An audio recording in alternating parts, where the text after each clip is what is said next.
വിശദീകരണം അനിവാര്യമായതുകൊണ്ട്. ഈ ഹൂറുല്ലീങ്ങളാണ് ഇത് എന്ന് വിചാരിച്ചിട്ടുണ്ടെങ്കിൽ അത് മാത്രമല്ല, അതൊരു അബദ്ധമാണ്. ഈ ട്രോളുന്നവർക്ക് മനസ്സിലാകാത്തൊരു ഭാഗമാണത്.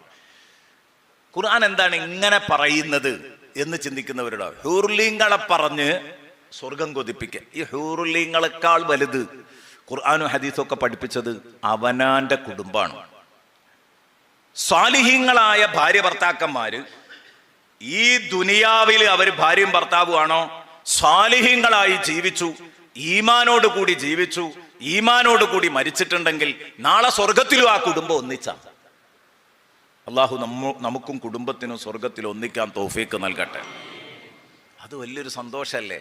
മുത്തുനബിയോട് ചോദിച്ചു, ഈ ഹൂറുലിങ്ങൾക്കാണോ കൂടുതൽ പ്രാധാന്യം അതോ ദുന്യാവിലെ പെണ്ണുങ്ങൾക്കാണോ, നിസാഉദ്ദുന്യക്കാണോ, ഹൂറുലിങ്ങൾക്കാണോ ഏറ്റവും ശ്രേഷ്ഠത? നബി സല്ലല്ലാഹു അലൈഹി വസല്ലം തങ്ങൾ പറഞ്ഞു, നിസാഉദ്ദുന്യ അഫ്ളൽ. നിസാഉദ്ദുന്യയാണ്, ദുന്യാവിലെ ഭാര്യമാരാണ് ഏറ്റവും പ്രധാനപ്പെട്ടത് എന്ന് സയ്യിദുനാ റസൂലുള്ളാഹി. അപ്പോൾ നബി തങ്ങളോട് പറഞ്ഞു, അങ്ങനെ അങ്ങ് ഒഴുക്കമട്ടിൽ പറഞ്ഞാൽ പോരാ, കൃത്യമായിട്ട് പറയണം. എത്ര വ്യത്യാസമുണ്ട് ഹൂറുലിങ്ങളും ദുന്യാവിലെ പെണ്ണുങ്ങളും തമ്മിൽ. നബി തങ്ങൾ പറഞ്ഞു, കഫളിൽ ളിഹാറത്തി അലൽ ബിതാന. കഫളിൽ ളിഹാറത്തി അലൽ ബിതാന. മേൽവസ്ത്രത്തിന് അടിവസ്ത്രത്തിനുള്ളതിനേക്കാൾ മഹത്വമുണ്ട്. മേൽവസ്ത്രത്തിന് അടിവസ്ത്രത്തെക്കാൾ എത്ര മഹത്വമുണ്ടോ അത്ര മഹത്വമുണ്ട്. ഉദാഹരണം പറയാം, നമ്മുടെ ഷർട്ട്, മേലെ ധരിക്കുന്ന ഷർട്ട് അല്ലെങ്കിൽ കോട്ട്, ഓവർകോട്ട്, ഇതൊക്കെ കൂടുതൽ ക്ലീൻ ആയിരിക്കും അല്ലേ, വൃത്തിയുള്ളതുമായിരിക്കും. അടിവസ്ത്രം ഉദാഹരണത്തിന് ഏതെടുക്കുക, ബനിയൻ എടുക്കുക. ബനിയനും നല്ല വൃത്തിയുള്ളതായിരിക്കും. എപ്പോഴും വൃത്തിയുള്ള അടിവസ്ത്രങ്ങളെ ധരിക്കാവൂ, അതിലൊന്നും തർക്കമല്ല. എന്നാലും ആ ബനിയൻ ഉറുമ്പരിച്ച് ഒന്നോ രണ്ടോ ദ്വാരമൊക്കെ ചിലപ്പോൾ വീണിട്ടുണ്ടെങ്കിലും, സാധനം പുതിയതാണ് പക്ഷെ ഉറുമ്പരിച്ച് ഒന്ന് രണ്ട് ദ്വാരങ്ങളൊക്കെ വീണിട്ടുണ്ട്, പുറത്തേക്ക് കാണാത്ത വിധം, എന്നാലും നമ്മളത് ഒപ്പിച്ചിടൂലേ? ഇടും. നേരെ മറിച്ച് മുകളിലെ ഷർട്ടിന് ഓട്ട വന്നാൽ പിന്നെ അത് ഇടൂല. മുകളിലെ ഷർട്ടിൽ അഴുക്ക് പിടിച്ചാൽ, മറ്റേതിപ്പോൾ ഒരു ദിവസം അലക്കം വിട്ടുപോയാലും അത് താഴെ ഇടുന്നതല്ലേ, ആരും കാണൂല എന്നുള്ളൊരു മൈൻഡ് ഉണ്ടാവും. അതാണ് ആ പറഞ്ഞതിന്റെ അർത്ഥം. കഫളിൽ ളിഹാറത്തി അലൽ ബിതാന.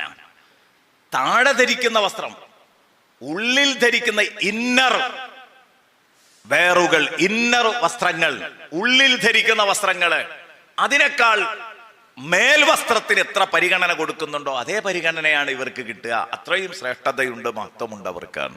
സയ്യിദുനാ റസൂലുള്ളാഹി. എത്ര മനോഹരായിട്ടാ മുത്തുനബി പറഞ്ഞതില്ലേ, ഒരു സംശയത്തിനും ഇടവരുത്താത്ത വിധം. അപ്പൊ സൗന്ദര്യം കൊണ്ടും സ്വഭാവം കൊണ്ടും തിളക്കം കൊണ്ടും ഒക്കെ ഇവരാ മുന്നിൽ നിൽക്കുക. അപ്പൊ അതാ വലിയ സംഭവം.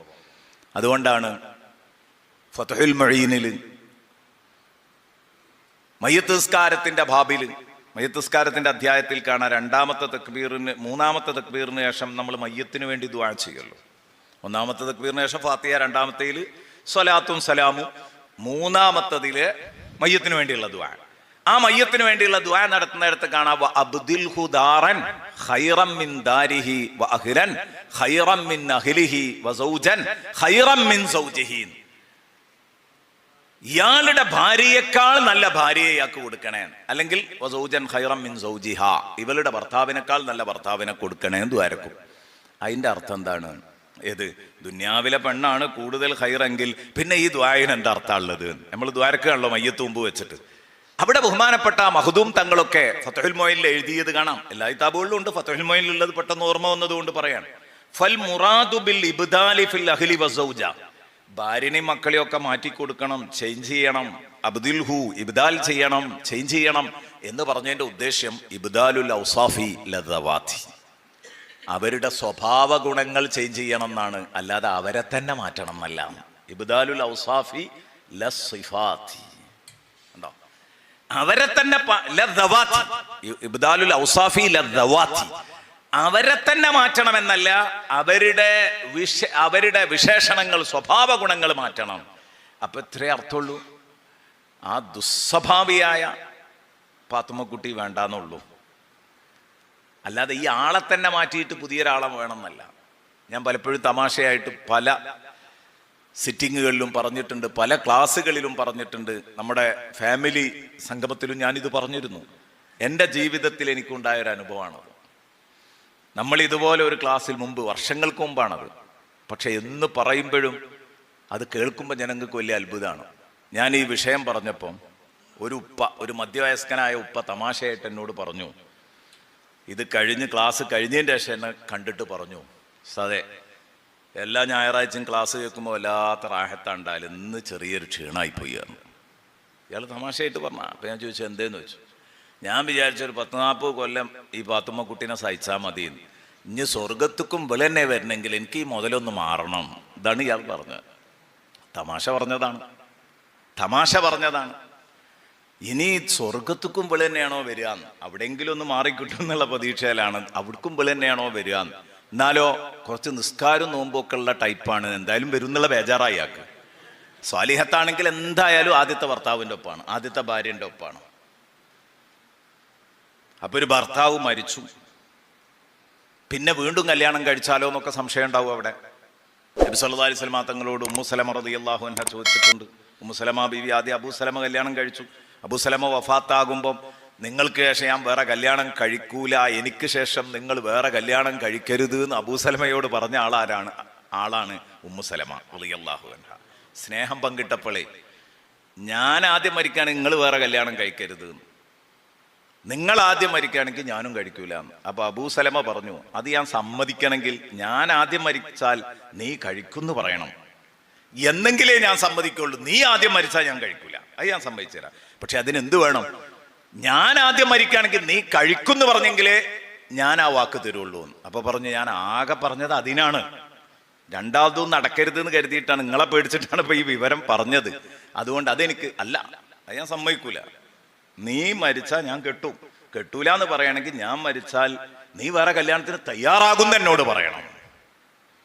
കുടുങ്ങി, അത് സമ്മതിക്കേണ്ടി വന്നു. പക്ഷെ അതൊക്കെ കാലയെ കൂട്ടി റബ്ബിന്റെ ഒരു തീരുമാനമാണ്. മുത്തുനബി കല്യാണം കഴിക്കാൻ പോവുകയാണ്. അപ്പൊ ഞാൻ കഴിച്ചപ്പോ മുത്തുനബി സല്ലല്ലാഹു അലൈഹി വസല്ലം തങ്ങൾ അബൂ സലമയെ കിട്ടിയപ്പോൾ ഇത് തന്നെയാണ് ലോകത്തെ ഏറ്റവും നല്ല പുതിയാപ്പിളാന്നാ കരുതിയത്. പക്ഷെ മുത്തുനബി വന്നു കഴിഞ്ഞാൽ എല്ലാം അസ്തമിക്കുമല്ലോ. അപ്പൊ മുത്തുനബിയോട് ചോദിച്ചു, നബിയെ 2 ഭർത്താക്കന്മാരുള്ള ഭാര്യക്ക് സ്വർഗത്തിൽ ആരെയാ കിട്ടുക? മുത്തുനബി പറഞ്ഞു, അയ്യഹുമാ തഖ്താരീൻ, നിനക്ക് ഇഷ്ടമുള്ളവരെ സെലക്ട് ചെയ്യാം. ഹബീബായ റസൂലുള്ളാഹി സ്വല്ലല്ലാഹു അലൈഹി വസല്ലം, നിനക്ക് ആരെയാ ഇഷ്ടം അവരെ തെരഞ്ഞെടുക്കാം.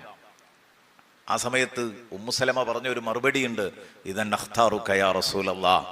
ഉമ്മു സലമനെ അബൂ സലമനെ മറക്കാൻ പറ്റാത്ത ഭർത്താവാണ്, എന്നാലും തങ്ങളെ മുമ്പിൽ എനിക്ക് തങ്ങളെ സെലക്ട് ചെയ്യാൻ പറ്റുള്ളൂ. ഇദൻ അഖ്താറുക യാ റസൂലല്ലാഹ്, എങ്കിൽ ഞാൻ തങ്ങളെ തന്നെ സെലക്ട് ചെയ്യും നബിയെ എന്ന് ബഹുമാനപ്പെട്ട ഉമ്മു സലമ റളിയല്ലാഹു അൻഹ പറയുന്നു. അപ്പൊ അതിനും കൂടെ പരിഹാരം എന്നുള്ള നിലക്കാണ് ഞാൻ ആ വിഷയം പറഞ്ഞത്, സംശയം ഉണ്ടാകുമെന്ന് കരുതിയിട്ട്. എന്നാൽ ഇവിടെ എൻ്റെ പ്രിയപ്പെട്ട സുഹൃത്തുക്കളെ, ഇനിയും നമ്മൾ മനസ്സിലാക്കേണ്ട ഒരു കാര്യം, അദ്ദേഹം ആ പറഞ്ഞത് തമാശയാണെങ്കിൽ ചിലപ്പോൾ കാര്യത്തിലും ആവാലോ, അല്ലേ? ചിലപ്പോൾ കാര്യത്തിലും ആവാം. ആ കാര്യത്തിനൊരു കാരണം ഉണ്ടാവും. അതെന്താ? ആ പെണ്ണ് അത്രയും മോശക്കാരിയായിരിക്കും, അല്ലെങ്കിൽ ഇയാൾ അത്രയും മോശക്കാരനായിരിക്കും. ഒരു ഭാഗം മാത്രമേ നമ്മൾ പറയരുത്. ദാമ്പത്യ ജീവിതത്തിൽ അങ്ങോട്ടും ഇങ്ങോട്ടും ഒക്കെ വരാം. ഏതായാലും സ്വർഗം കിട്ടാനുള്ള ജസ്റ്റ് ക്വാളിഫിക്കേഷൻ ഇവർക്ക് രണ്ടാൾക്കും ഉണ്ടെങ്കിൽ സ്വർഗത്തിൽ ഇവർ ഒന്നിക്കുമ്പം പഴയ പാത്തുമ്മക്കുട്ടിയാവൂല, പഴയ അയമുട്ടിയാവൂല. ഇത് രണ്ടും മാറും, കംപ്ലീറ്റ് മാറും. സ്വഭാവം കൊണ്ട് മാറും, കോലം കൊണ്ട് മാറും, ആരോഗ്യം കൊണ്ട് മാറും. സ്വഭാവമല്ലേ ഇപ്പോൾ പലർക്കും കുടുംബജീവിതത്തിൽ മടുപ്പ് വരാനുണ്ടാകുന്ന കാരണം, വേറൊന്നുമല്ലല്ലോ. അത് പരിപൂർണമായി മാറിയിരിക്കും. ഏതായാലും നമുക്ക് ആത്മാർത്ഥമായിട്ട് ദ്വാരക്കാം. അള്ളാഹുവേ, ഞങ്ങളെ കുടുംബം, ഞങ്ങളെ മക്കള് എല്ലാവരെയും നീ സ്വർഗത്തിൽ ഒരുമിച്ച് കൂട്ടിത്തരണേ അല്ലാഹ്.